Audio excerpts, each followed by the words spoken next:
réseau de diagnostic sur lequel ils parasitaient ne répond plus à leurs commandes. J'ai tapé une réponse. Je serai là. Puis j'ai ouvert un fichier crypté sous le nom de code Project Recalibration, un audit complet et impitoyable de chaque malversation, de chaque manipulation et fraude financière, recoupé avec les documents de l'acquisition finale de Neurofathom par Caril Medical Group et son réseau de cliniques marionnettes. Docteur Dubois, le conseil d'administration est réuni, a annoncé la voix de mon assistante, Claire, depuis l'interphone. Merci, Claire. J'arrive. J'ai jeté un coup d'œil à mon reflet dans le miroir. Plus d'ignorance, plus d'excuses. Demain soir, quand je serai assise en face d'eux au boulot et la pierre, je ne serai pas une suppliante. Je prendrai les rênes. Qu'ils lèvent leur verre aux découvertes géniales de Chloé, en pensant naïvement que leur royaume leur appartient encore. Mon téléphone a vibré à nouveau, signalant un nouveau message crypté de Léo. Si tu veux voir Sophie transformer un dîner chic en session stratégique, et un toast en acte d'acquisition, abonne-toi et ne rate rien. Protocole, Phoenix, activé. Tous les systèmes fonctionnent à plein régime. Achat de Helix, Care finalisé. Titre de propriété confirmé. J'ai glissé mon téléphone dans mon élégante pochette et j'ai franchi l'entrée lambrissée du boulot et la pierre. L'endroit que ma famille considérait comme son sanctuaire. Le maître d'hôtel, Julien, m'a reconnu immédiatement. Non plus la Sophie autrefois méprisée, mais le docteur Carlyle, l'actionnaire majoritaire de tout ce qui se trouvait sous leurs pieds. Votre place habituelle, docteur Carlyle? A-t-il demandé avec un sourire entendu. J'ai imperceptiblement secoué la tête, mon regard a glissé vers la table d'angle. Pas aujourd'hui, Julien. Je suis avec eux. Je me suis approché de la table et Chloé, avec la grâce d'une ballerine, agitait les bras en décrivant la magnificence de sa nouvelle récompense. Une suite de recherches au 15e étage. Vous imaginez? Des baies vitrées panoramiques, et une vue sur le lac, à couper le souffle. Et, oui, elle a fait une pause significative. J'ai un assistant personnel. La paupière de ma mère a tressailli involontairement lorsqu'elle m'a remarqué. Sophie, tu es finalement venue, a-t-elle dit, avec plus de soulagement que de joie dans sa voix. On a déjà commencé à commander, a marmonné mon beau-père, sans même daigner me regarder. J'avais quelque chose à finir, ai-je répondu, essayant de rester calme et m'asseyant sur le bord de la chaise, ma place habituelle dans l'ombre. Le travail, a ricané Chloé avec mépris. Tu appelles encore ça comme ça? Mon beau-père a finalement détaché les yeux de son téléphone, où il suivait sans doute les cotations de Carlyle Medical Group. J'espère que tu ne comptes pas vivre à nos crochets? Ce nom a encore une signification. Il y avait une menace non dissimulée dans sa voix. Avant que je puisse répondre, Chloé, insensible à la tension ambiante, a continué. Le chef de service a dit que je pourrais diriger des essais cliniques dès le printemps prochain. À propos de direction, ai-je interrompu innocemment, sentant une vague d'anticipation monter en moi. Vous avez entendu parler des changements au conseil d'administration d'Elixcare. Mon beau-père s'est immédiatement tendu, comme s'il avait reçu une décharge électrique. Quel changement? A-t-il demandé sèchement, me perçant du regard. À ce moment précis, un serveur s'est approché de la table avec une bouteille de champagne. Ma mère, comme si elle avait senti le danger, s'est précipitée vers son sac à main. Fait-on ça? C'est pour moi. Il y avait de la nervosité dans sa voix et elle faisait de son mieux pour changer de sujet. Elle a tendu sa carte de platine avec arrogance, et j'ai senti instinctivement l'échec imminent. Le serveur est revenu, avec un regret forcé dans la voix. Je suis profondément désolé, madame, mais votre carte est refusée. C'est ridicule, a rugi ma mère, lançant un regard noir au serveur. Essayez encore. Nous avons essayé 3 fois, madame. Souhaitez-vous en fournir une autre? Mon beau-père, les mâchoires serrées au point que ses muscles faciaux se contractaient, a tendu sa carte en silence. Le serveur, sans dire un mot, l'a prise et est revenu avec la même expression coupable. Je suis vraiment désolé, monsieur. Mais cette carte est également refusée. Chloé a soupiré ostensiblement, exprimant par son attitude un extrême agacement, et a tendu sa carte d'entreprise Elixcare. Bon, assez de ce cirque. Je vais vous montrer ce que c'est que le vrai pouvoir. Alors, si vous êtes encore là, préparez-vous à voir ces gens comprendre que la fille qu'ils ont toujours reléguée au second plan contrôle maintenant le système qu'ils dirigeaient autrefois. Abonnez-vous et restez avec moi pour ne pas manquer ça.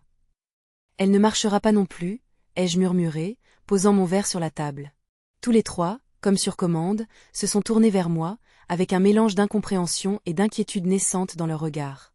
Qu'est-ce que tu veux dire? A demandé mon beau-père lentement, percevant un changement dans mon ton. Nos regards se sont croisés. Il y a des changements à venir chez Elixcare, ai-je commencé, sentant la tension monter dans la pièce. À partir de minuit, tous les comptes de l'entreprise passent sous le contrôle d'un nouveau système. Le visage de ma mère a instantanément perdu toute couleur. Sophie, qu'est-ce que tu racontes? A-t-elle chuchoté, avec de la peur dans les yeux. Je me suis adossée à ma chaise, conservant le calme qui, je le savais, les irritait. Protocole Phénix, ai-je dit, observant une lueur de compréhension traverser le visage de mon beau-père. Lui, un homme habitué au secret et aux murmures en coulisses, a reconnu ce nom. Il avait entendu parler du légendaire système d'intelligence artificielle capable de détecter les mensonges et la fraude avec une précision impitoyable. C'est impossible, a-t-il murmuré, comme pour se convaincre lui-même. Neurofatum, ai-je confirmé, prenant plaisir à observer sa réaction. Ce sont eux qui viennent d'acquérir Elixcare. Chloé a cligné des yeux, essayant de comprendre. Quel est le rapport avec nos cartes, et c'est quoi ce protocole système? A-t-elle demandé en fronçant les sourcils. J'ai répondu, savourant l'instant, transaction incorrecte, trust non enregistré, bourse d'études cliniques falsifiée. Tous les comptes sont gelés jusqu'à la fin de l'audit. La voix de mon beau-père est devenue dangereusement basse. Comment sais-tu ça? A-t-il sifflé, me perçant du regard. J'ai souri légèrement, sachant que ma réponse serait pour eux un coup de tonnerre dans un ciel serein. Parce que j'ai développé ce système.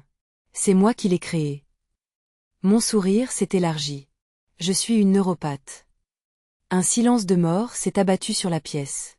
Même le flot incessant d'autolouanges de Chloé s'est arrêté net. C'est amusant, a-t-elle finalement soufflé avec un rictus. Tu travailles pour un labo freelance à Lyon. Neuroatome opère à travers un enchevêtrement d'organisation et d'acquisitions discrètes, ai-je tranché, sentant une vague de glace monter en moi. Ce laboratoire n'est qu'un minuscule rouage dans l'immense machine qui contrôle les diagnostics, l'intelligence artificielle et l'infrastructure clinique. Nous sommes déjà plus de 3200 personnes dans 14 pays. Et depuis ce matin, nous tenons tous les fils qui vous relient à votre assurance maladie, vos subventions, votre salaire, tout votre précieux portefeuille de recherche. Les doigts de ma mère blanchirent, crispés sur la serviette en lin. Mais tu es juste quoi? L'interrompis-je, ne lui laissant pas achever cette phrase humiliante. Juste la fille que tu as enfermée dans le grenier. Celle dont tu as ignoré la remise de diplôme. Celle qui n'était pas ta Chloé préférée. Je sortis de ma pochette une élégante carte mate et la tendis au serveur. Un emblème Neuroatome scintillait discrètement dans un coin. Le champagne est pour moi. Et même, chaque plat que cette table a commandé ici ces 4 dernières années, tout est à ma charge. J'ai acheté le boulot et la pierre en 2021. Le serveur inclina respectueusement la tête. Bien sûr, docteur Dubois. Dubois? Répéta mon beau-père, comme frappé par la foudre. Tu es, cette Sophie Dubois? J'hochai imperceptiblement la tête. Cette Sophie Dubois, dont vous avez si infructueusement tenté de breveter l'algorithme sous la bannière d'Elix car le printemps dernier. Ah oui, vous n'avez probablement pas remarqué. Trop occupé à célébrer les prix de résidence de Chloé, pour prendre le temps de lire les notes de service. Le visage de Chloé devint instantanément cendré. Et oui, au fait, la mise à jour de l'intelligence artificielle de votre hôpital fonctionne grâce à Neurofatome. Alors, que vous le vouliez ou non, vous utilisez ma technologie. Et vous continuerez à l'utiliser jusqu'à ce que le non-respect des exigences n'enterre votre programme. Je fis une pause, savourant leur confusion. Si vous regardez encore ceci, vous avez été témoin du début de leur fin. Abonnez-vous, car ensuite, ils découvriront ce que cela signifie quand une fille qu'ils ont si méprisablement ignorée devient l'architecte de leur ruine. Je me tournai vers Chloé, ma voix était froide comme la glace. Le protocole Phoenix a noté des divergences dans vos rapports d'essai, au fait. Donc, à votre place, je m'abstiendrai de célébrer votre promotion au poste de directrice. Ma mère se pencha en avant, ses mains tremblant visiblement. Le désespoir brillait dans ses yeux. Sophie, ma chérie, parlons. Nous sommes toujours une famille, dit-elle d'une voix mielleuse. Je me levai lentement, mon regard glissant sur leur visage, comme pour les graver dans ma mémoire. Le visage de mon beau-père était rouge de colère, les joues de ma mère étaient couvertes d'une rougeur maladive de honte, et Chloé était figée, comme frappée par la foudre.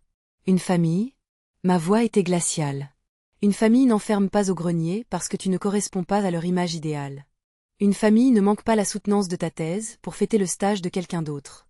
Une famille ne qualifie pas ta carrière des « étapes » tout en finançant un mensonge. Je pris mon sac à main.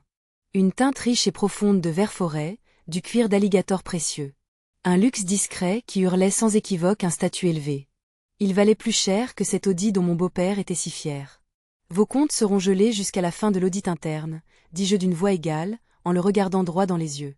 Et, d'après ce que Phoenix a déjà découvert, je m'attendrai à un appel du bureau de l'inspecteur général. Peut-être dès vendredi. Tu ne peux pas faire ça. Grognatait-il, devenant encore plus rouge.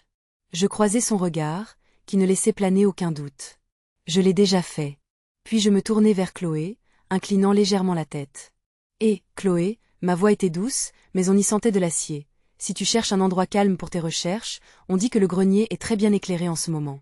Je sortis sans me retourner, laissant derrière moi des sanglots étouffés, des chuchotements pleins d'incrédulité, et le bruit d'un orgueil qui se brise en 1000 morceaux. Mon téléphone vibra dans ma main, un message de Léo. Protocole Phoenix en action. Attraction historique. Et ensuite, les actions de Neuroatome ont grimpé de 320% depuis l'ouverture des marchés. Le coin de mes lèvres se contracta en un sourire à peine perceptible. Ce fichu grenier glacial où il m'avait enfermé. C'est là, dans ce coin oublié de Dieu, que j'ai griffonné la première ligne de code pour Neurofatome. Là, dans la solitude et le froid, que j'ai commencé à construire le système qui, à présent, comme un réseau neuronal invisible, tenait entre ses mains leur empire pourri. Le mois suivant fut une agonie pour eux. Comme un château de cartes, leur monde s'effondrait sous leurs yeux. Les enquêteurs ont mis au jour des subventions fictives et d'énormes falsifications d'essais cliniques au sein de Caril Medical Group. Le poste de Chloé a été discrètement supprimé lors d'une restructuration hypocrite de l'éthique d'Elixcare. Ma mère. Elle a été rejetée de la haute société avec son budget illimité pour le champagne. Et moi? J'ai continué à construire. Mais plus pour eux. Plus jamais pour eux. Mon but était d'aider ceux qui, comme moi, avaient été un jour humiliés et rejetés. Et maintenant, quand on me demande comment tout a commencé, je réponds. Parfois, la meilleure chose qu'ils puissent faire pour vous, c'est de vous pousser dehors. Et dans mes yeux brille une flamme, la flamme du phénix renaissant de ses cendres. Et parfois, la vengeance la plus exquise, c'est une carte de platine nonchalamment refusée, jetée sur la table du boulot et la pierre, juste devant leur visage préféré. Si vous êtes encore là, avec moi, merci. Merci d'avoir écouté, d'avoir vu ce qu'ils n'ont jamais voulu remarquer. Je n'étais pas la fille parfaite, ne brillant pas d'or, mais j'ai créé quelque chose à partir de rien.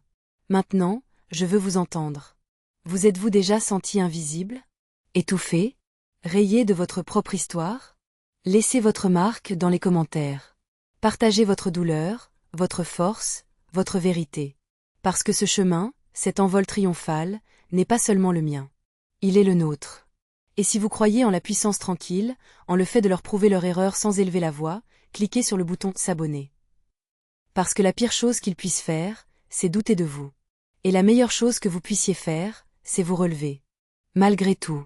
La tête haute.